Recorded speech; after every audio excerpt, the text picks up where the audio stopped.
মিষ্টিগুলো দেখুন কতটা সফট হয়ে গেছে।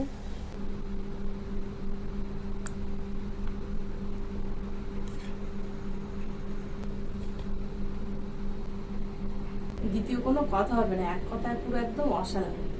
নমস্কার বন্ধুরা, সুপ্রিয়া কিচেন আবার আপনাদের সবাইকে স্বাগত জানাই। আমরা তো মিষ্টি খেতে সকলেই ভালোবাসি, কিন্তু সেই মিষ্টি খাওয়ার জন্য দোকানে যাও, তারপরে কিনে আনো, তারপরে খাও।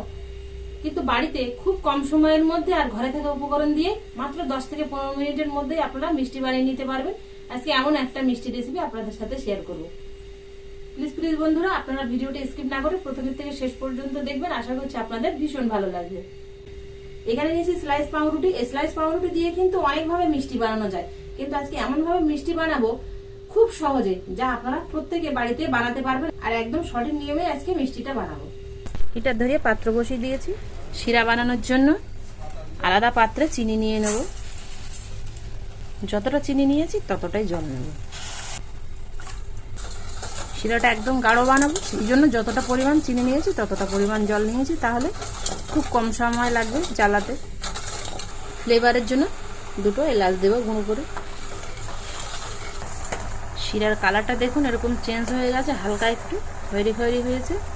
আর দেখুন কতটা গাঢ় হয়েছে, এই যে বোঝা যাচ্ছে। হাতের মধ্যে নিলে এই যে চিটচিট করছে। শিরাটা হয়ে গেছে, এবার নামিয়ে নেব। পাউরুটির সাইডের যে পোড়া অংশটা আছে, এই পোড়া অংশটা কেটে বাদ দেবো। আপনারা চাইলে পোড়া অংশ সমেতও নিতে পারেন, এতে কোনো কিন্তু অসুবিধা হবে না।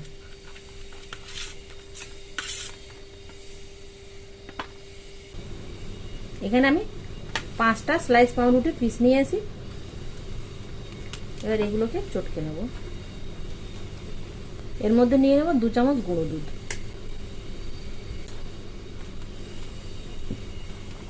এর মধ্যে কিন্তু আর কিচ্ছু দেব না, শুধু এখানে নিয়েছি লিকুইড দুধ। এই লিকুইড দুধ দিয়ে অল্প অল্প করে মাখাবো, একসঙ্গে দেব না।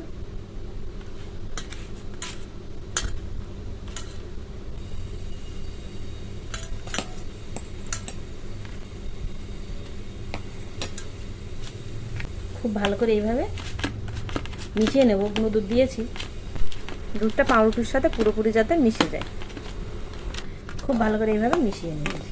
এবার হাতটা পরিষ্কার করে একটু ধুয়ে আসবো। হাতের মধ্যে কিছুটা ঘি মাখিয়ে নিয়েছি, আপনারা সাদা তেল মাখিয়েও নিতে পারেন। প্লেটে একটু মাখিয়ে নেব। এবার এই ডোয়ের থেকে অল্প অল্প করে কেটে নিয়ে হাতের তালুর সাহায্যে গোল পাকিয়ে নেব। গোল পাকানো হয়ে গেলে হালকা করে চাপ দিয়ে এরকম করে চ্যাপটা করে নেব। আপনারা গোল গোলাপ জামুনের শেপও দিতে পারেন, কিন্তু আপনাদের পছন্দ অনুযায়ী আপনারা শেপ দেবেন। 5টা পাউরুটিতে আমার 6টা মিষ্টি হয়েছে। এবার ভাজার জন্য কড়া বসিয়ে দিয়ে তেল দিয়ে দেবো। তেলটা বেশ হালকা গরম হয়েছে, ভাব উঠছে। এবার মিষ্টিগুলো ছেড়ে দিয়ে ভাজবো। খুব হাই ফ্লেমে তেল মানে মিষ্টিগুলো ছাড়বে না, তাহলে টপ করে পুড়ে উঠবে। কিছুক্ষণ পরে দেখবেন মিষ্টিগুলো হালকা হালকা এরকম ফুলে উঠেছে। আর তারপরে কিন্তু আপনারা উল্টে পাল্টে দেবেন, সঙ্গে সঙ্গে উল্টে পাল্টে দেবেন না। দেখুন হালকা এই যে অপর পিঠে একটু পোড়া পোড়া হয়েছে। উল্টে পাল্টে মিষ্টিগুলো ভেজে নেব। দেখুন হালকা এরকম লাল করে ভেজে নিয়েছি, আর মিষ্টিগুলো চাপ দিচ্ছি, দেখুন কতটা ফুলে উঠেছে। এবার মিষ্টিগুলো তুলে নেব। ভাজা হয়ে গেছে, তুলে নিয়েই একদম কিন্তু মিষ্টিগুলো গরম শিরার মধ্যে দিতে হবে। এই গরম গরম মিষ্টি,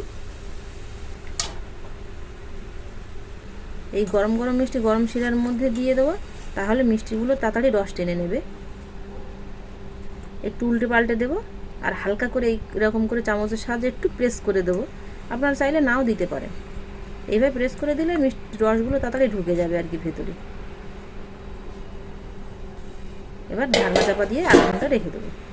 গরম শিরা আর গরম মিষ্টি 8 ঘন্টা চাপা দিয়ে রেখেছিলাম। এবার দেখবো কেমন অবস্থায় আছে। মিষ্টিগুলো শুধু ফুলে দেখুন কতটা বড় বড় হয়ে গেছে। আর এরকম মিষ্টি বাড়িতে থাকলে বন্ধুরা দোকানে আর যেতেই হবে না আপনাদের। কতটা লোভনীয় হয়েছে দেখুন। মিষ্টিগুলো দেখুন কতটা সফট হয়ে গেছে। পরিবেশন করার জন্য আমি প্লেটে তুলে নিচ্ছি। তবে আপনারা এই মিষ্টির ওপর দিয়ে কিন্তু তোলার পরে একটু পেস্তার কুচি দিতে পারেন ছড়িয়ে, তাহলে দেখতে সুন্দর লাগবে পরিবেশন করার আগে। কিন্তু আমার কাছে পেস্তা নেই তো। আর ওপর দিয়ে একটু হালকা করে এইভাবে রস দিয়ে দেবেন। 8 ঘন্টা পরে মিষ্টিগুলো দেখুন কতটা সফট হয়ে গেছে, আর রস টেনে পুরোপুরি একদম কিন্তু মিষ্টিগুলো বড় হয়ে গেছে। দেখুন কাটার সঙ্গে সঙ্গে ভেতর পর্যন্ত রস রসটা গেছে আর একদম পুরো রসালো হয়ে গেছে। আর দেখুন কতটা লোভনীয় হয়েছে।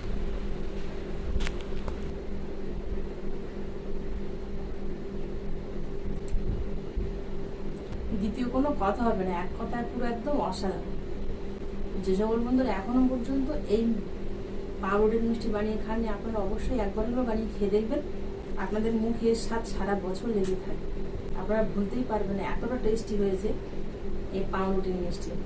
মিষ্টিটা বানিয়ে খাওয়ার পরে যদি আপনাদের ভালো লাগে তাহলে অবশ্যই আপনারা কমেন্টে জানাবেন আর আপনাদের বন্ধুদের কাছে শেয়ার করবেন। আপনারাও তো বাড়িতে বানাবেন খুব সহজে, ওনারাও কিন্তু বাড়িতে বানাতে পারবেন খুব সহজে।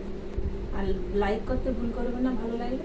আবারও দেখা হবে আপনাদের সাথে পরবর্তী নতুন কোনো ভিডিওতে। ততক্ষণ আপনারা সবাই ভালো থাকবেন, সুস্থ থাকবেন।